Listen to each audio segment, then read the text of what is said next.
आज के इस वीडियो में हम बहुत विस्तार से जानेंगे कि लेखपाल कैसे बना जाता है।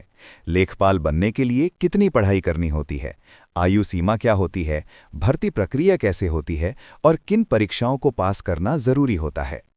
लेखपाल राज्य सरकार के राजस्व विभाग का एक महत्वपूर्ण कर्मचारी होता है, जिसे गांव स्तर का सबसे अहम अधिकारी माना जाता है। लेखपाल का मुख्य काम जमीन से जुड़े रिकॉर्ड को संभालना और उन्हें समय समय पर अपडेट करना होता है।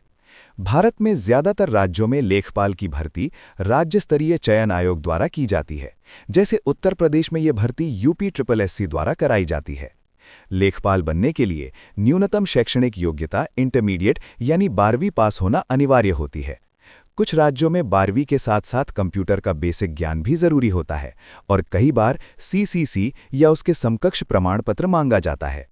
आयु सीमा की बात करें तो सामान्य वर्ग के उम्मीदवारों के लिए न्यूनतम आयु 18 वर्ष और अधिकतम आयु आमतौर पर 40 वर्ष रखी जाती है, जबकि आरक्षित वर्गों को नियमानुसार आयु में छूट दी जाती है।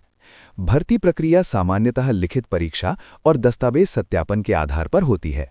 लेखपाल बनने के लिए लिखित परीक्षा सबसे महत्वपूर्ण चरण होता है, इसलिए इसके सिलेबस और परीक्षा पैटर्न को समझना बहुत जरूरी है। लेखपाल की परीक्षा में सामान्य हिंदी, सामान्य ज्ञान, गणित, तर्क शक्ति और कुछ राज्यों में कंप्यूटर ज्ञान से प्रश्न पूछे जाते हैं।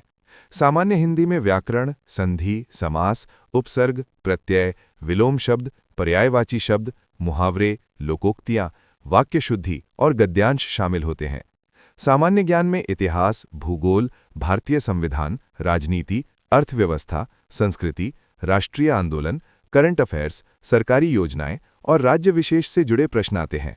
गणित में प्रतिशत, लाभ हानि, साधारण और चक्रवृद्धि ब्याज, अनुपात, औसत, समय और कार्य, समय और दूरी तथा सरल समीकरण शामिल होते हैं। जबकि रीजनिंग में संख्या श्रृंखला, कोडिंग डिकोडिंग, दिशा ज्ञान, रक्त संबंध, वेन आरेख और तार्किक विश्लेषण जैसे प्रश्न पूछे जाते हैं। लेखपाल परीक्षा की तैयारी के लिए उम्मीदवार को सही रणनीति अपनानी चाहिए और नियमित अध्ययन करना चाहिए। सबसे पहले पूरे सिलेबस को अच्छे से समझकर एक टाइम टेबल बनाना जरूरी है। हिंदी, गणित और रीजनिंग की रोजाना प्रैक्टिस करनी चाहिए और सामान्य ज्ञान के लिए समाचार पत्र, करंट अफेयर्स और सामान्य अध्ययन की किताबों का सहारा लेना चाहिए। पुराने वर्षों के प्रश्न पत्र हल करने से परीक्षा पैटर्न समझ में आता है और मॉक टेस्ट से अपनी कमजोरी और मजबूती का पता चलता है। जो उम्मीदवार 12वीं के बाद सरकारी नौकरी की तलाश में हैं, उनके लिए लेखपाल एक बेहतरीन विकल्प है, क्योंकि इसमें कम पढ़ाई में एक स्थिर और सम्मानजनक सरकारी पद मिलता है। लेखपाल के कार्य और जिम्मेदारियां इस पद को बहुत महत्वपूर्ण बनाती हैं। लेखपाल अपने क्षेत्र की जमीन से जुड़े सभी रिकॉर्ड जैसे खसरा, खतौनी और नक्शा तैयार करता है और उन्हें अपडेट रखता है। जमीन की खरीद बिक्री, नामांतरण, बंटवारा, सीमांकन और सरकारी जमीन की निगरानी करना लेखपाल का प्रमुख कार्य होता है। प्राकृतिक आपदाओं के समय फसल नुकसान का आकलन करना, किसानों की मदद करना और तहसीलदार को रिपोर्ट भेजना भी लेखपाल की जिम्मेदारी होती है।